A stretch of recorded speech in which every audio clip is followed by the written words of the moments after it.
সবাইকে অনুগ্রহ করে কিছু তথ্য দিচ্ছি। এখন যে নাটকটি আপনাদের সামনে মঞ্চস্থ হতে চলেছে, এটা একটা নাট্য দল, অবশ্যই অনেক নাট্য দল আছে, কলকাতার বুকেও আছে, বিভিন্ন জায়গাও আছে। স্বাধীনতার পর পশ্চিমবঙ্গের বুকে প্রথম নাট্য দল, যদি কেউ জেনে থাকেন বা নাও জেনে থাকেন, তাদের জ্ঞাতার্থে এটা জানানো হচ্ছে, স্বাধীনতার পর পশ্চিমবঙ্গের প্রথম নাট্য দল শ্রীমঞ্চ 1947 সালের 3রা নভেম্বর এই দলের প্রতিষ্ঠাতা হয়েছিল এবং সেই সময় অনেক দিকপাল নাট্য ব্যক্তিরা এই নাট্য দলের সাথে যুক্ত ছিলেন। অনেক দিকপাল মানে নামি দামি শিল্পীদের আপনারা চিনে থাকবেন। পশ্চিমবঙ্গের প্রথম নাট্য দল শ্রীমঞ্চ 3রা সেপ্টেম্বর 1947 সালের তারা প্রতিষ্ঠা করেছিল এবং তারপর বিভিন্নভাবে বিভিন্ন নাট্যকে মধ্যে দিয়ে শ্রীমঞ্চ এগিয়ে চলেছে। বর্তমানে 78 বছরে এই দলটি পদার্পণ করলো। ভারতবর্ষের স্বাধীনতা যত বছর, তত বছর হচ্ছে শ্রীমঞ্চ দলের নামটাও আমাদের চিরস্মরণীয় হয়ে থাকবে। শ্রীমঞ্চ কলকাতার বুকে হাতিবাগান অঞ্চলে তাদের মূল প্রাণ কেন্দ্র এবং শ্রীমঞ্চ যে নাটকটি এখন আপনাদের সামনে নিয়ে আসছে, সেই নাটকটি সারা পশ্চিমবঙ্গের বিভিন্ন প্রান্তে এবং পশ্চিমবঙ্গের বাইরেও অনেক জায়গায় নাট্য প্রতিযোগিতা বা নাট্য উৎসবে অত্যন্ত সুনাম অর্জন করেছেন এবং যে কোনো প্রতিযোগিতায় প্রথম স্থান অধিকার করেছে শ্রীমঞ্চের এই নাটকটির নাম যুদ্ধ। আর কিছুক্ষণের মধ্যেই শুরু হতে চলেছে আজকের নাটক শ্রীমঞ্চের নিবেদনে যুদ্ধ। শুভ সন্ধ্যা। রুদ্রনগর দেবেন্দ্র বিদ্যাপীঠের 75তম বর্ষ উপলক্ষে এবছর 78তম বর্ষে পদার্পণ করা শ্রীমঞ্চর প্রীতি, শুভেচ্ছা এবং আন্তরিক অভিনন্দন। আজ আপনাদের এখানে আমাদের পরিবেশনা শ্রী স্বপন সরকার রচিত, শ্রী হেমন্ত মিত্র নির্দেশিত নাটক যুদ্ধ, যার আবহ এবং আলো সোমনাথ, মঞ্চ শ্রীমঞ্চ।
ক্যাপ্টেন স্যার, বলো,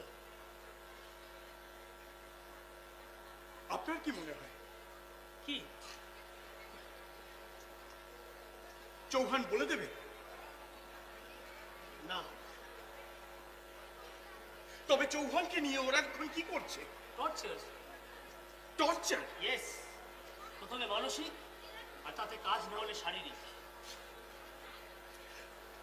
কিন্তু টর্চারের মাত্রা ছাড়িয়ে গেলে ছেলেটা মরেও তো যেতে পারে। ছেলেটা ইস্পাতের মতো মজবুত, একমাত্র বুলেট ছাড়া ওকে মেরে ফেলা প্রায় অসম্ভব।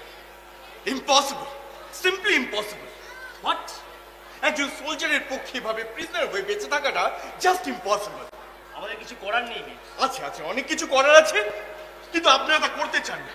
তুমি কি চাও? আপাতত স্যার একটা ছোট্ট অর্ডার চাই। কি? একটা ছোট্ট জাম্প, ফেন্সিংটা ক্রস করা, সুবিধার হাত থেকে টমিটা কেড়ে নেওয়া, তারপর কে মারবে? 10, 20, 50, 100। ওরা কম করে এখনো 400 জন আছে। তাহলে কি বলতে চান? এভাবে আহম্মকের মতো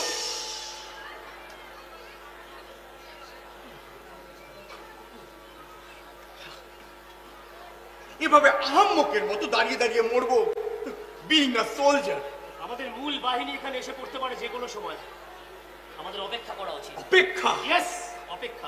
অনন্তকাল একজন সোলজার কখনো অপেক্ষা করতে পারে না। আমরা এখন বন্দী, অপেক্ষা আমাদের করতেই হবে। আপনারা করুন, আমি তা পারবো না। কি করবে তুমি? একজন সোলজারের যা করা উচিত। একজন সোলজারের যা করা উচিত তা তুমি করছো না বীর। কি? তার সিনিয়রকে মান্য করা। এই মুহূর্তে সিনিয়রের অর্ডার মানার থেকেও আমার কাছে বেশি প্রয়োজন মনে হচ্ছে দুশ্মন খতম করা। তোমার সিনিয়রদের উদ্দেশ্য একটাই, দুশমন খতম করা। আপনাদের দেখে তো তা বিশ্বাস করা যাচ্ছে না। কারণ বিশ্বাস করার ক্ষমতা তোমার লোক পেয়েছে। তার মানে? যুদ্ধের একটা নিয়ম আছে, একটা স্ট্র্যাটেজি আছে। আমি জানি ক্যাপ্টেন সাহেব। কথাবার্তা শুনে তো মনে হচ্ছে না যে তুমি জানো। আর আপনাদের মতো মহান যোদ্ধাদের এরকম বন্দি শিবিরে নিশ্চুপ বসে থাকা দেখে আমার মনে হচ্ছে না যে আপনারা লড়াই করতে চান। খালি হাতে তুমি 400-500 ফুল আর্ম সোলজারের বিরুদ্ধে লড়াই করার স্বপ্ন দেখছো। ইয়েস, আমি স্রেফ লড়াই করার স্বপ্ন দেখতে ভালোবাসি, কারণ আমি একজন ইন্ডিয়ান সোলজার। একজন ইন্ডিয়ান সোলজার যে এত বোকা হতে পারে সেটা আমার জানা ছিল। What? Sit down, sit down my boy. তোমার পায়ের ইনজুরিটা কিন্তু খুব একটা ছোট নয়, ওটাকে রেস্ট দাও। Sit down, I say sit down. Captain সাহেব, আমি এই বন্দি অবস্থা সহ্য করতে পারছি না। আমার ভীষণ কষ্ট হচ্ছে। কষ্ট আমার হচ্ছে না? কষ্ট মেজর সাহেবের হচ্ছে না? কষ্ট আস্তামেরও হচ্ছে। আর আর ওই চৌহানের কষ্টটা একবার ভেবে দেখেছো? জাস্ট জাস্ট 14 দিন আগে ছেলেটার বিয়ে হয়েছে, অথচ চৌকিতে কি ভীষণ লড়াই লড়ছে ছেলেটা। আমি যতক্ষণ পেরেছি ওকে আগলে আগলে রেখেছি, কিন্তু এখন ওর উপর যে ভয়ঙ্কর অত্যাচারটা হচ্ছে, গোপন পথের কথাটা মুখ থেকে বার করবার জন্য শত্রুরা সারাটা শরীর বেরোনা ক্ষতবিক্ষত করে তুলেছে। ওর ওর হাত দুটো ধুমড়ে মুচড়ে ভেঙে দিয়েছে। ওর কথাটা একবার ভাবতে পারছো না বীর? কি ভীষণ যুদ্ধ এই বলে চৌহানকে করতে হচ্ছে। Stop it! Stop it! What?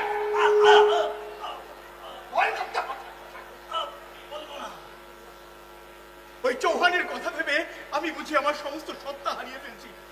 কিছু একটা করার জন্য আমার এই হাত দুটো একটা টমি গান চাই। চাই না টমি, আমি খালি হাতেই lorry. Don't be excited captain সাহেব, আমি যুদ্ধ চাই, যুদ্ধ। Without arms. I have two arms. ব্যাটেলফিল্ডে খালি হাতে যুদ্ধ করা যায় না বীর। যুদ্ধ করতে না পারি, মরতে তো পারবো। মরতে তো আমাদের হবেই, বাঁচার প্রশ্নই আসে না। 5 জনের সকলকে মরতে হবে। তাহলে দেরি করছি কেন? এই দেরি করাটাই হচ্ছে এখনকার লড়াই। এটাই এই মুহূর্তে স্ট্র্যাটেজি, আন্ডারস্ট্যান্ড? আপনাদের স্ট্র্যাটেজি নিয়ে আপনারা বসে থাকুন, আমাকে আমার মতো চলতে দিন। আচ্ছা তুমি কি চাও বলো? আমি লড়াই চাই, লড়াই।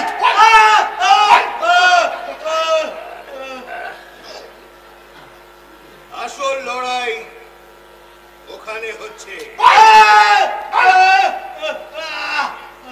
চৌহানের ওপর অমানসিক টর্চার চলছে। ও যদি মরে যায়? অত্যাচার করে চৌহানকে ওরা মারতে পারবে না। যদি ওসব বলে দেয়? নো, আই এম শিওর কোনো মতেই ও গোপন পথের কথা বলবে না। বলে দিতেও তো পারে। না, পারে না। কি করে জানলেন আপনি? কারণ চৌহান একজন খাঁটি সোলজার। জান দেবে তবু গোপন পথের কথা বলে দেশের বিপদ ডেকে আনবেন। ও অসহ্য, আমি আর সহ্য করতে পারছি না। চৌহান কিন্তু সহ্য করছে, আর এটাই রিয়েল ফাইট। একটা জাম দিলাম, ফেন্সিং এর ওপারে গেলাম, এক ঝাঁক বুলেট বুকে এসে লাগলো, মরে গেলাম। That's not fight.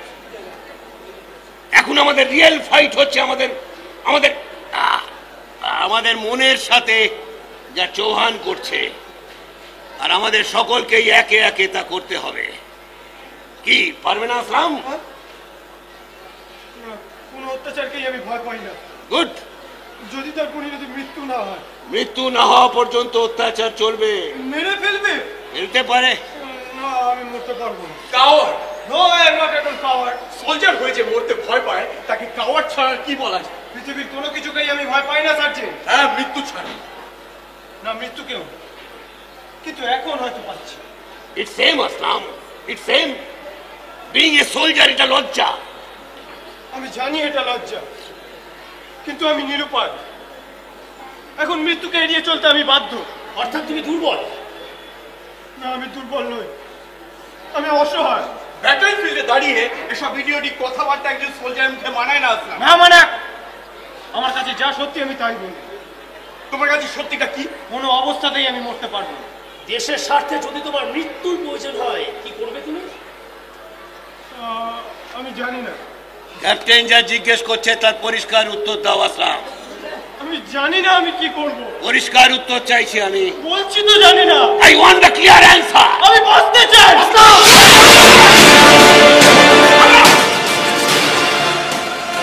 Why do you shout? এটাকে কি ফুটবলের ময়দান পেয়েছ? Old bloody Indian idiot! Shut up! You shut up! খুব গোলা হয়েছে না? একটা একটা করে বুলেট বুকের ভিতর গুছাই দিব স্যার। মুখটা খাওয়া গিলছে আর সালারে চিৎকার করে চলেছে। সালা হারাম কাউলায়। গালি দেবে না সোলা? হাই চাকরা! গালি দিবে? খুব তেজ হয়েছে না বাচ্চাটি ইন্ডিয়ান? সোলা! ওই! লুকা! স্যার, কিসব প্রেম দেখাচ্ছ? কিসব প্রেম? उधर एक साला राजपूतेर बच्चा के আমি যত বলছি চোরাপতের কথাটা বল। শালা কিছুতেই বলছে না। ও বলবে না। ওকে আমরা বলবো। চেষ্টা করে দেখো। চেষ্টা না দিয়ে যা কিন্তু খুব ভালো হবে না মেজর। সব পরিণতির জন্য আমরা প্রস্তুত। Fool but I love you are fool. আরে বারবার আমি তোমাদেরকে গালি দিচ্ছি। ওই চোরাপতের কথাটা আমাদেরকে বলো। আমি তোমাদেরকে আজাদ করে দিচ্ছি। ইন্ডিয়ানদের তোমরা এখনো চেনো না সুবেদার। মালুম হচ্ছে তোমরা भी আমাদের চিনো না। হালা দরকার পড়লে আমরা যে কত কঠোর হতে পারি সেটা তোমাদের জানা নেই। আর তার জন্য তৈরি থেকো বাস্টার্ড ইন্ডিয়ান। আমি তোমার মুখ ভেঙে দেবো কুত্তা। যাও আঙুলকে দুটি গাড়ি। গরম একটু বেশি মনে নিচ্ছ? গরম তোমার এই গরম কি করে ঠান্ডা করতে হয় সেটা আমি খুব ভালো করে জানি। ওকে বাইরে ভাই আরেকবার আমি তোমাদের সকলকে ওয়ার্নিং দিয়ে যাচ্ছি। ফেন্সিং এর কাছে কেউ আসবে না। নো, ফেন্সিং এর কাছে আসার অর্থ হলো তোমাদের মৃত্যুটাকে একটু এগিয়ে নিয়ে আসা। ও ভাই মিস্টার সুবেদার, ইয়েস, চৌহানের ওপর তোমরা কিন্তু খুব বেশি টর্চার করছো। চোরাপদের কথাটা আমাদের বলে দিলে আমাদের টর্চার করতে হতো না। কিন্তু সেটা তো বলবে না। টর্চার ভি চলবে। But it's inhuman, illegal. হতে পারে তবে ওই চোরাপদের কথাটা না বলা পর্যন্ত এই টর্চার চলবে। You are violating the Geneva convention. Maybe at present আমাদের কাছে একটাই মাত্র কনভেনশন। চোরাপদের ঠিকানাটা চাই। না পেলে inhuman, illegal. Mind it, mind it. We are soldiers. Of course you are soldiers, but bloody Indian soldiers.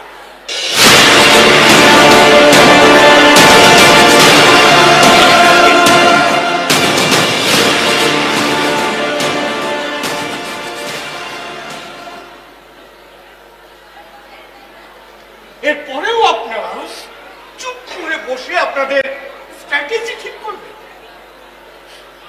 এরপরেও আপনারা আমাকে শান্ত থাকতে বলবেন। কি হলো, কেউ কোনো উত্তর দিচ্ছেন না কেন? আমাদের ব্লাডি ইন্ডিয়ান সোলজার বলে যাওয়ার পরও আপনি বসে থাকতে পারছেন ক্যাপ্টেন সাহেব? অন্যায়ভাবে একজন বন্ধুর উপর অত্যাচারের কথা বুক ফুলিয়ে বলে যাওয়ার পরও আপনি শান্ত থাকতে পারছেন মেজর সাহেব? কোনো উপায় নেই বীর বাহাদুর। উপায় থাকে না, উপায় বের করে নিতে হয়। বের করে নেবার মতো সাহস রাখতে হয়। তুমি আমায় সাহস শেখাচ্ছ। শেখাচ্ছি না, আমি আপনাদের স্রেফ মনে করিয়ে দিচ্ছি আপনারা ভারতীয় সৈনিক। ঠিক এই মুহূর্তে আপনাদের করণীয় কিছু কাজ আছে। হ্যাঁ, আমার কাজ আমি খুব ভালো করেই জানি, কিন্তু আমি আর পাচ্ছি না। আমার ভীষণ কষ্ট হচ্ছে। বুকের ভেতর বোধহয় বুলেট গুলো নাড়াচাড়া করছে। আমার ভীষণ কষ্ট হচ্ছে। বিজয়, আপনি কেন শুধু শুধু ভেঙে পড়ছেন? After all you are brave soldier. আর একটা সামান্য উনি যে আপনাকে কাবু করতে পারে না, এটা ক্যাপ্টেন নায়ার অন্তত জানে। উন্ড আমাকে কাবু করেনি ক্যাপ্টেন, আমাকে কাবু করেছে আমার লজ্জা। সারা বিশ্বে ভারতীয় সোলজারদের একটা একটা আলাদা মর্যাদা আছে, আমি হয়তো সে মর্যাদা রক্ষা করতে পারি। Who told you? তা না হলে তা না হলে আমি বন্দী হলাম কেন? কেন ফাইট করতে করতে ওদের মেশিন গানের বুলেটে মরে গেলাম না? কেন একটা ক্ষত নিয়ে আমাকে এভাবে বেঁচে থাকতে হলো কেন? ওই look look here major sir, আমার ভিতরে বইছে ফুলিয়াম ব্লাড, তবু আমিও বন্দী হয়েছি। তোমার অ্যামুনেশন ফুরিয়ে না গেলে তোমাকে বন্দী করা ওদের ক্ষমতা হতো না বীর। তোমার হাতের এলএমজিটায় যদি রেগুলার বুলেট সাপ্লাই থাকতো, তাহলে আরো এক ব্যাটালিয়ন দুশ্মন তুমি একাই ফিনিশ করতে পারতে। তোমার সাহস, তোমার শক্তি যে কোনো দেশের সৈনিকের পক্ষে গৌরবের। তোমার সাথে কারো তুলনাই করা চলে না বীর। আর মেজর আপনি লাস্ট ওয়ারে আমি তো দেখেছিলাম আপনার যুদ্ধ করার ক্ষমতা। আপনি একার হাতে একটা গোটা ট্রুপ ধ্বংস করে দিয়েছিলেন। যে অভ্যর্ত নিশান আপনি একের পর এক গ্রেনেড ছুঁড়েছিলেন, অত বড় একটা মেশিন গান নিয়ে ক্রলিং করে শত্রুদের এরিয়া ঢুকে যেভাবে নির্বিচারে ফায়ারিং করেছিলেন, তা একমাত্র মেজর কার্টার সিং এর পক্ষে সম্ভব।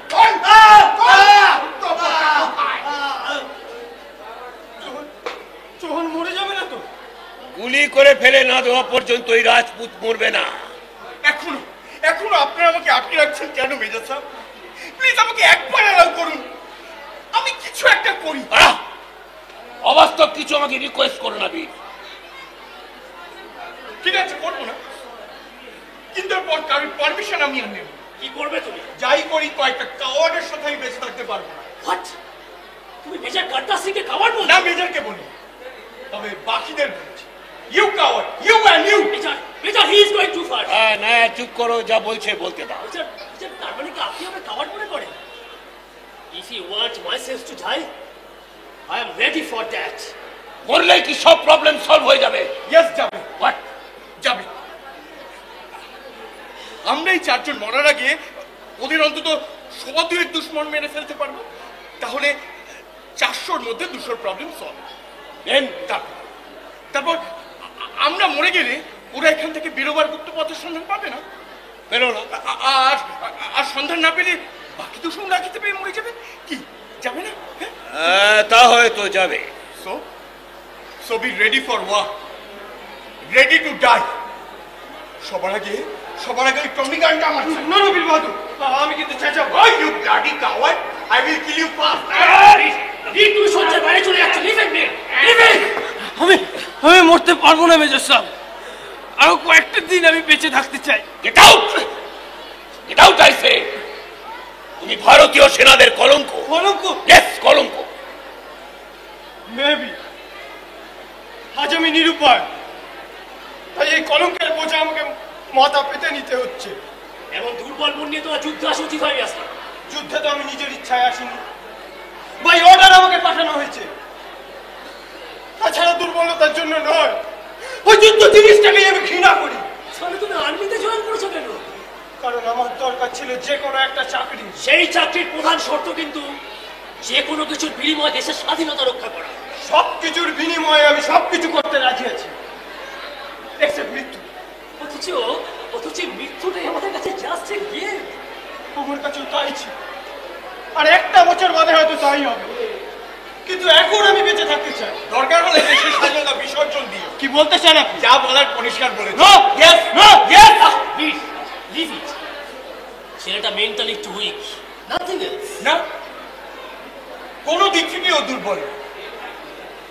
ট্রেনিং এর সময় দেখেছি ওরা ছিল অফুরন্ত, অসাধারণ পরিশ্রম করার ক্ষমতা। ফায়ারিং প্র্যাকটিসের সময় দেখেছি আশ্চর্যর হাতের নিশানা। আর ক্লাইম্বিং এর সময়ও ছিল ছুটন্ত এক ঘোড়া। তাই আমি বিশ্বাস করি না যে আসলাম দুর্বল, আসলে লায়ার। না, কেউ আমাকে লায়ার বলবেন না। কেউ আমাকে লায়ার বললে আমি খুব অপমানিত বোধ করি। অপমান বোধ তোমার আছে? প্রত্যেক মানুষেরই ওটা থাকে। তুমি এত মানুষ কিনা আমার সন্দেহ আছে। যাবে না। প্লিজ, তুমি কেন বারবার ওকে ইনসাল্ট করার চেষ্টা করছো? না ক্যাপ্টেন সাহেব, আমি ওকে সহ্য করতে পারছি না। কাল রাতে আমি যদি ওর বুক চেপে না ধরতাম, ওই ভীষণ সমস্যা করেই বসতো। আহা, সে তো ছিল একটা স্বপ্নের ঘরে কথা বলা। স্বপ্ন? জীবনে এত স্বপ্ন থাকতে বেছে বেছে বিপজ্জনক স্বপ্নটাই দেখতে হতো। আমরাও দেখি স্বপ্নের ঘরে, আমিও কথা বলি অনেক সময়, তাই বলে এরকম চিৎকার করছি না না আপনি যাবে, এটা ওর ইচ্ছাকৃত, যাতে দুশ্মনের কথা শুনতে পায়, তাই এটা ওর ইচ্ছাকৃত। তুমি থামবে কিনা? কি বলেছে আসলাম কাল রাতে? না মেজর, কিছুই বলেনি, ও তো জাস্ট একটা দুঃস্বপ্ন থেকে ভুল বকছিল। কি বলছিল সেটাই তো আমি জানতে চাইছি। Major, nothing else. কি আপনার তো ব্লিডিং হচ্ছে কেন? বাজে কথা বলো না ক্যাপ্টেন, লেট মি নো কাল রাতে আসলাম কি বলেছে। এই অবস্থা আপনার উত্তেজিত ঠিক নয়। এই শাট আপ! কি বলেছে আসলাম কাল? Oh you come here, come here, I say come here. কি বলেছো তুমি কাল স্বপ্নের ঘরে? ওই চোরা পথের কথাটা। You tell me this.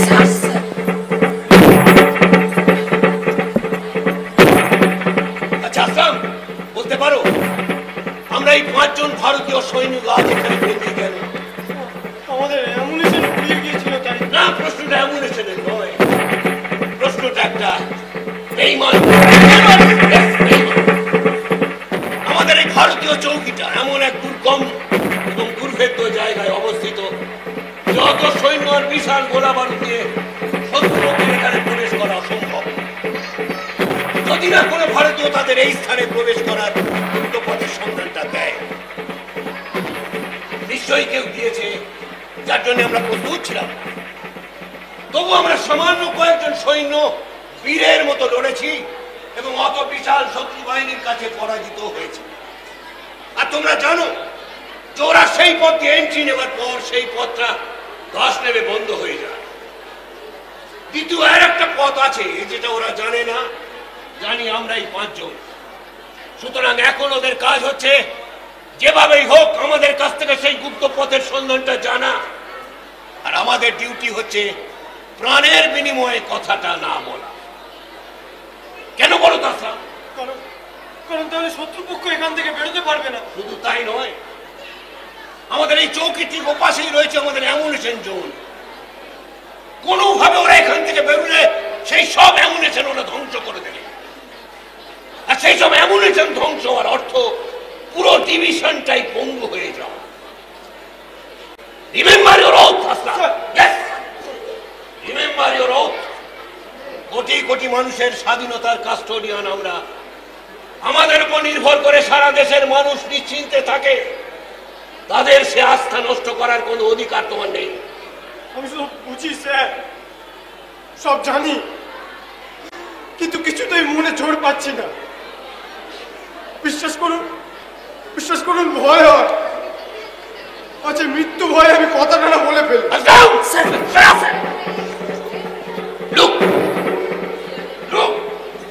Look at me, Aslam. Look how I breathe. কি অসহ্য যন্ত্রণায়, কি ভীষণ কষ্ট পাচ্ছি। But I won't utter a single word. কারণ আমার ব্যক্তিগত দুঃখ কষ্টের জন্য সারা দেশের স্বার্থ আমি বিসর্জন দিতে পারি না। আমি জানি কোনো সোলজারই তা পারে না, কিন্তু আমার আম্মা আর আমিনার কথা ভেবে আমি এতই অসহায় হয়ে পড়ি যে আমার ভয় হয়, ভীষণ ভীষণ ভয় হয়। শোনো আসলাম, আমার একমাত্র মেয়ে, মা মরা একমাত্র মেয়ে অমৃতা, যার দুবার বিয়ে ঠিক হয়েছিল আর দুবারই আমাকে চলে আসতে হয়েছিল ওয়ারফিল্ডে। তার কথা ভেবে আমার মন অস্থির হয়ে পড়ে না, তার কথা ভেবে রাত্রে আমি কাঁদি না। আপনি কথা বলছেন? হ্যাঁ বলছি, কারণ আমিও কাঁদি হাসি। আমাদের ইউনিফর্মটার নিচে একটা হৃদয় আছে, অনুভূতি আছে, তারা হাসে কাঁদে। But after all, we are soldiers. আগে আমাদের ইউনিফর্ম, তারপর হৃদয়। ও আল্লাহ, কেন তুমি এদের মতো মনে জোর দিচ্ছ না? কেন বারবার আমি মনের সাথে যুদ্ধে হেরে যাচ্ছি? কেন? এই যুদ্ধে হারলে চলবে না আসলাম। এক কঠিন যুদ্ধ, and this is our last fight. এই যুদ্ধ গুলি গোলার গ্রেনেডের বিরুদ্ধে নয়, কাদের সাথে যুদ্ধ সেটাও বড় কথা নয়, এই যুদ্ধ নিজের মনের সাথে সহ্যের এবং ক্ষমতার বিরুদ্ধে। And we must win it. বলবো না, বলবি না, বলবি না, এই এই এত তো তোমার ভেঙে দে।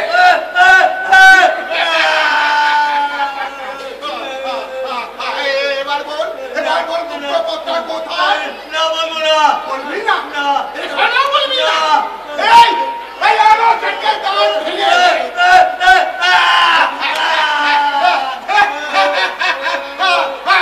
বল এবার, বলছি সর্বনাশ, ও তো বলে দিচ্ছে। প্লিজ মেজর সাহেব, আমাকে একবার হেল্প করুন, আমি গিয়ে চৌহানকে ফিনিশ করে দিয়ে আসি, যাতে আমি কিছু বলতে না পারি। চৌহান বলবে না, বলবে না, ছেলেটা আর বাঁচবে না, এবার ওকে মরতে হবে। মরে যাবে? হয়তো মেরে ফেলবে। But it's simply inhuman, Major. War itself is inhuman. যুদ্ধে দয়া মায়া নেই, ওদের পজিশনে গেলে আমরাও হয়তো এটাই করতাম। কোনো শব্দ নেই কেন? মরে গেল না তো? এই লুকা, কেন বারবার ফেন্সিং এর কাছে আসছো? ওই এ তোমার বলি খাওয়া সকলে পরিষ্কার বলো, মেটার অফিস থেকে। আর এ ব্যাপারে আমার এই টমি গানটা খুবই বিশ্বস্ত। তারপর সামনে যদি এরকম ইন্ডিয়ান কুত্তা থাকে, মুখ সামনে কথা বলার সময় না, এই লুকাও। আরে কদম আগে এলে আমার এই টমি গানটা তার নীরবতা ভঙ্গ করতে ভুল করবে। হোশিয়ার, I don't care. Come back. Oh God! What a pathetic helpless we are. তা তো প্যাথেটিক বইছি। তবে খুব বেশি সময় আমরা নিব না। খুব জলদি you will be free from all kinds of pathetic sensations.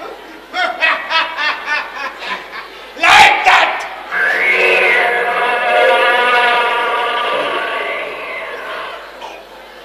Mister subedar, Yes? চৌহানের এমন নির্মম শোচনীয় অবস্থা হলো কেন? আপনি আমার অফিসার নন, সুতরাং কোনো কোশ্চেন করার রাইট আপনার নেই। No, I am not doing any question. Simply I am asking you. Major সাহেব, আমার গর্ব হচ্ছে যে আমার মুক্ত, আমাদের জিততেই হবে, কারণ গোটা দেশের জিম্মেদারি এখন এই 5 জনের ওপর গোটা হিন্দুস্তান। দেশের জন্য তোমার এই ত্যাগ, ধৈর্য, সাহস দেশের থেকে কোনোদিন কেউ জানতে পারবে না। তাই আমি সকল ভারতবাসীর পক্ষ থেকে তোমাকে শুধু একটা কথাই বলবো, মাতৃভূমির জন্য তোমার মতো শরীরের এক এক বিন্দু রক্ত দেশের কাছে এক একটি জ্যান্ত বুলেট। Stop it! John! নিজের জায়গায় যান! John, মেজর সাহেব! John! মেজর সাহেব! আমি জীবনে একটাই মন্ত্র শিখেছি, মেরা ভারত মহান হয়। Stop it! John! John, নিজের জায়গায় যান!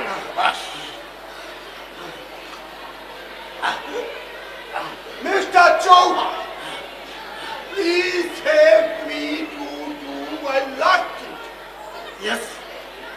Yes, I am ready. তুমি ready? বলো তোমার গুপ্তপত্র কোথায়? বলো গুপ্তপত্র কোথায়? আরে বললে আমি তোমায় আজাদ করে দেবো। গুপ্তপত্র, বলো। আরে বললে বাচ্চা গুপ্তপত্র কোথায়?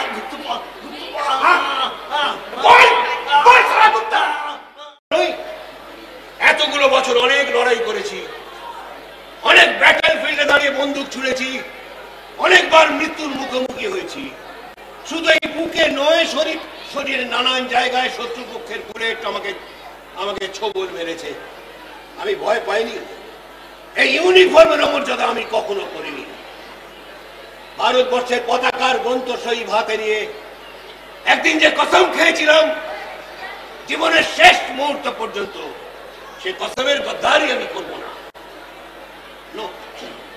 বহু যুদ্ধের সাথী তোমাদের এই করতার সিংকে তোমরা ভুল বুঝো না। জয় হিন্দ।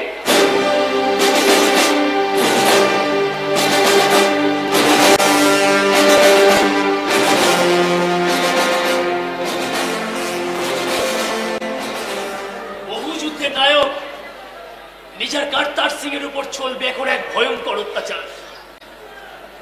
দেখি আপনি আবার ফেন্সিং এর কাছে যাচ্ছেন। আপনি কি আমাদের সকলকে মারতে চান?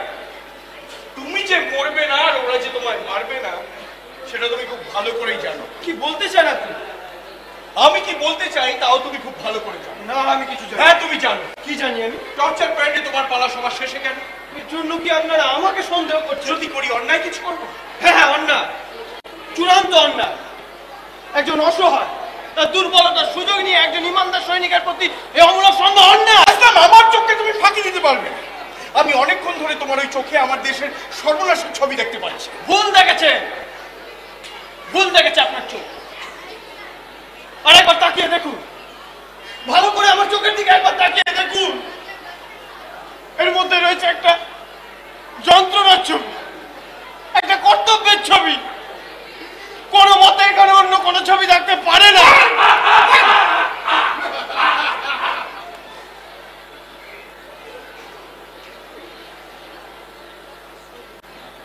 আচ্ছা আসলাম, এই দেশের জন্য একটা ছোট্ট কারণ মেজরকে ওরা টর্চার করছে, হয়তো 10-12 জন মিলে।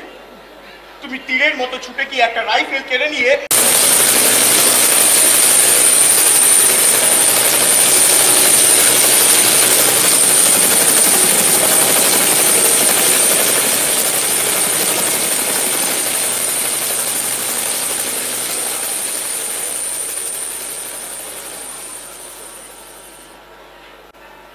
আসলাম শোনো, দয়া করে আপনারা আমাকে বিরক্ত করবেন না।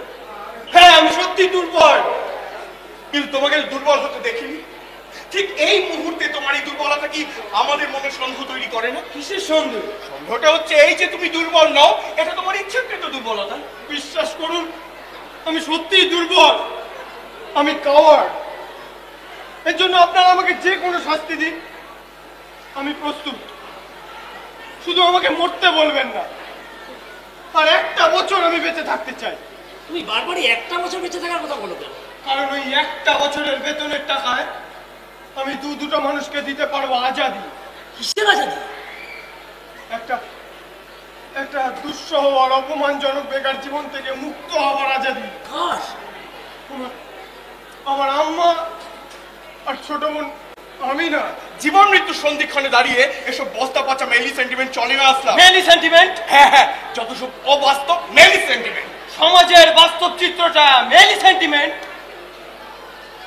মেয়ে বড় হয়ে যাচ্ছে, শাদী হচ্ছে না, সমাজ হুমকি দিচ্ছে একবারে করে দেওয়া, অথচ টাকা নেই।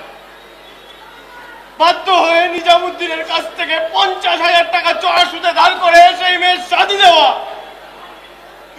আর যৌতুকের টাকা কম হওয়ার অপরাধে স্বাধীন 2 মাসের মধ্যে সেই মেয়েকে আগুনে পুড়িয়ে হত্যা করা।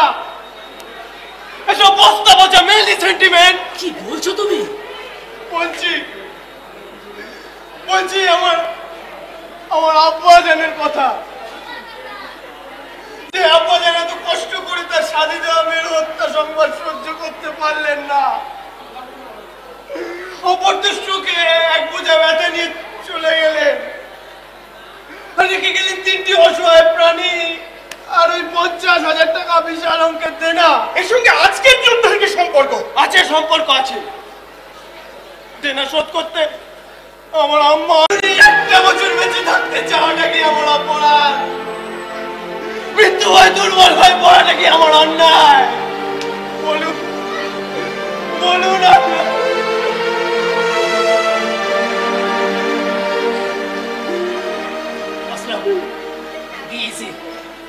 শান্ত হও। শান্ত হওয়া যায় না ক্যাপ্টেন সাহেব, শান্ত আমি হতে পারছি না। একদিকে ওদের অসহায় মলির মুখ আর অন্যদিকে আমার দেশ।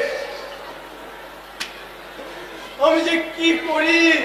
তাই করবে, একজন সন্তান তার মায়ের জন্য যা করে। কোন মা? যে গর্ভে ধারণ করেছে, না যে বক্ষে ধারণ করেছে?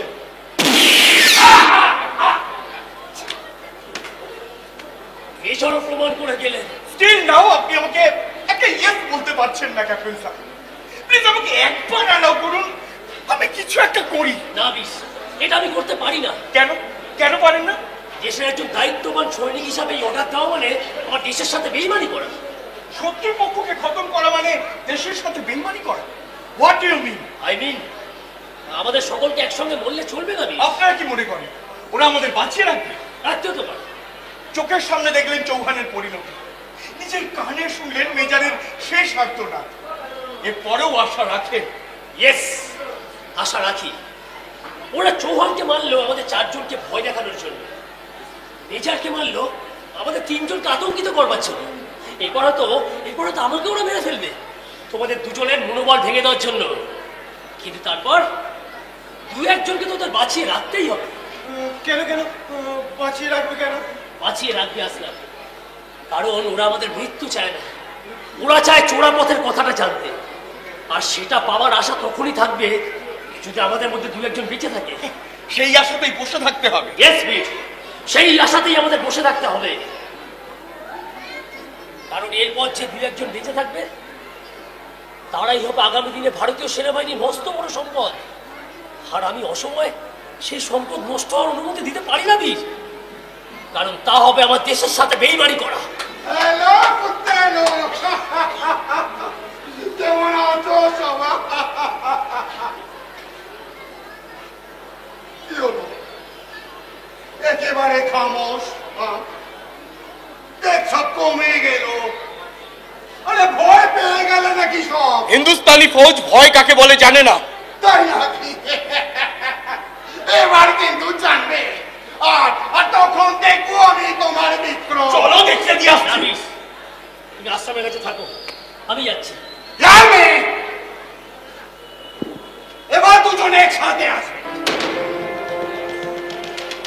সে কি দুজন একসাথে? Yes, you and me. আর সবাই কারণ এবারে টর্চারটাই পুরো স্টাইলের হবে। একজনের মুখে রক্ত ঝরবে, অন্যজন সেটা মুছিয়ে দিবে। একজনের চোখ দুটো আমি ফুটে নিব, অন্যজন সেটা তাকিয়ে তাকিয়ে দেখবে। একজনের দাঁতগুলো আমি একটা একটা করে ফেলে নিব, অন্যজন গুনে গুনে দেখবে যে 32টা হলো কিনা, ইত্যাদি ইত্যাদি। কারণ কিন্তু 2 মিনিট সময় আমরা চাই। ওকে, 7 মিনিট।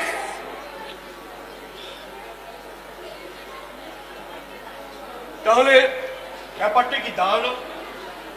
হিসেবটা মিলল না বেশ। কিন্তু আসলামকে জীবিত রেখে আমরা চাই কি? এখনো এখনো আপনারা আমাকে সন্দেহ করছেন? সন্দেহ নয় আসলাম, আশঙ্কা। বিশ্বাস করুন আমি বলবো না। অবিশ্বাস তো তোমায় করছি না, কিন্তু ভয় হয় পাছে মৃত্যু ভয়ে তুমি না দুর্বল হয়ে পড়ো। জানি না ওই বিশ্বাস জিনিসটা কেন আপনাদের দিতে পারছি না। জানি না আমাকে নিয়ে কেন আপনাদের মনে এত আশঙ্কা।